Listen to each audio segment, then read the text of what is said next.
Sementara kami ke kementerian, Pak, jawabannya sama. Jawabannya sama. Rasanya saya nih kalau ngomong gini selalu pasti menangis ya, Pak. Artinya gini, ketika kementerian melihat ada bukti putihnya diselamatkan, tapi kami melihat gini ya, Pak, dengan adanya PKPU, kemarin udah langsung ada homologasi. Oke lah, mungkin kementerian. Ini makanya saya mendorong supaya kenapa negara harus hadir eh, dalam permasalahan kami. Karena kami sudah tidak punya apa-apa, Pak. Di Indofarma itu sudah tidak punya apa-apa kalau Bapak melihat, ya Pak, fraud ini membuat kami hancur lebur. Karena yang tertinggal sudah tidak ada lagi aset yang sudah dijaminkan, aset yang ditarik menjadi penjamin itu sudah diambil, sudah dijaminkan ke Bio Farma atas hutang-hutang kami, SHL kami. Lalu ketika ada PKPU, kalau Bapak boleh melihat, kami coba menggambarkan, mudah-mudahan analisa kami ini apa tidak salah, karena menurut kementerian, perahu Indofarma itu tidak lagi besar, akan dikecilkan.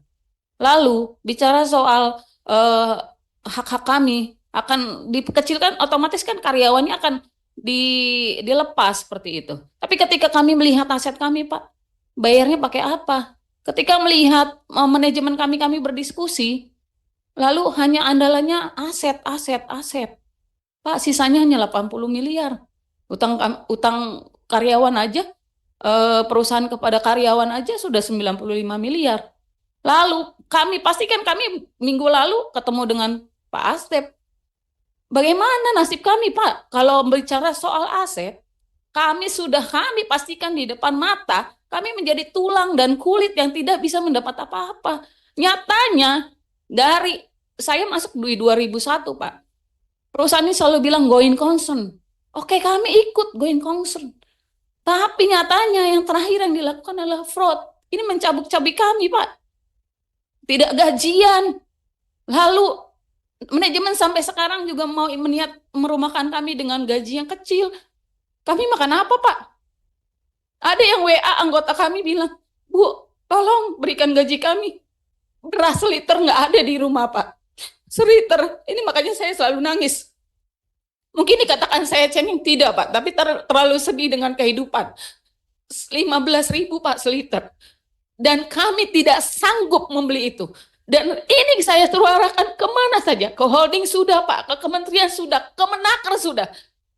Unjuk rasa teriak-teriak, Pak. Kami sudah, Pak.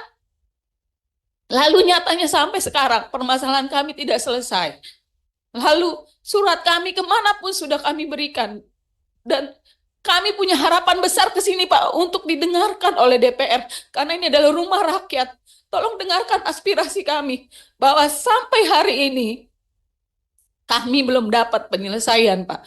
Kami meminta negara harus hadir. Karena kalau bicara soal undang-undang PT, kami sudah tidak dapat apa-apa, Pak. Kalau Bapak bilang, kenapa fraud? Lalu kalian minta bailout. Bukan itu, Pak. Karena kami tahu perusahaan secara aset tidak akan memberikan gaji kami. Nggak akan sanggup bayar gaji kami, Pak. Nggak akan sanggup. Karena selalu terhutang. Kami selalu bilang sama manajemen kami tidak butuh gaji yang terhutang, Pak. Kami butuh makan sekarang. Makan untuk sekarang, bukan makan untuk besok. Karena kenapa? Makan sekarang kami butuhkan untuk membeli beras, membayar sekolah anak-anak, membayar listrik. Lalu kami membayar apa semuanya dengan apa? Kalau itu semua terhutang, Pak, akan banyak karyawan Indofarma di luar sana akan melakukan kejahatan. Saya bukan mengancam, Pak. Bapak pernah nggak lihat TV karena ketidakmampuan kepala keluarga mencukupi kehidupan anak-anaknya, dia membunuh. Ini kami sampaikan juga ke Kemenaker. Lalu jawabannya apa? Akan kami awasi, awasi, awasi. Nyatanya mana? Pengawasannya mana? Sampai saat ini kami lapar. Mohon maaf suara saya besar ya, Pak. Karena ini terlalu sakit. Kalaupun sekarang sampai hari ini direksi ingin merumahkan kami, rasanya miris, Bu. Karena apa? Merumahkan dengan gaji 2,7, dengan gaji-gaji terhutang, kami mau makan apa meskipun mereka bilang, kan kalian bisa kerja. karena nggak dituntut dengan pekerjaan yang normal. Lalu kami jadi apa, Bu? Jadi tukang cuci, Bu. Jadi Gojek. Lalu Gojek dengan segala macam sekarang kondisi Indonesia yang tidak baik-baik saja, apakah kami langsung dapat banyak penumpang? Tidak, Bu. Makanya yang kami khawatirkan ketika kami nanti, oke lah kami tidak punya daya untuk melawan ini, ada resizing. Ya oke, yang kami melakukan kemampuan kami hanya, ya sudah, kalau gitu negosiasikan angkanya. Gitu. Tapi saat hari ini saya meminta lebih, karena kami ngadep Komisi 6. Tolong dengarkan suara kami. Bagaimana kami bisa diselamatkan? Bayarkan hutang-hutang kami, negara harus hadir terhadap kami, Pak. Karena apa? Ini 1.100 orang, Pak. Belum lagi keluarganya, anak istrinya. Katakanlah anaknya 3, istrinya 1, 4. Kalau dikalikan 4, Pak, 4.400 yang akan menanggung penderitaan ini. Rasanya miris, Pak.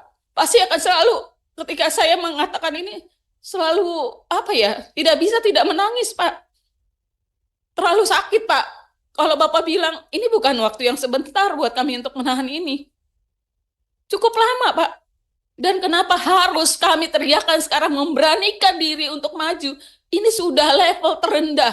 Ketika gaji tidak bisa dibayarkan dan ini hanya terutang, ini level terendah, Pak. Apapun itu kebijakan direksi ataupun kementerian, saya meminta supaya negara harus hadir melihat bahwa kementerian ini menunjuk direksi-direksi kami, itu juga harus turut andil, dan holding juga harus turut hadir dalam permasalahan kami. Nyatanya kan belum ada juga. Seperti itu, Pak. Terima kasih.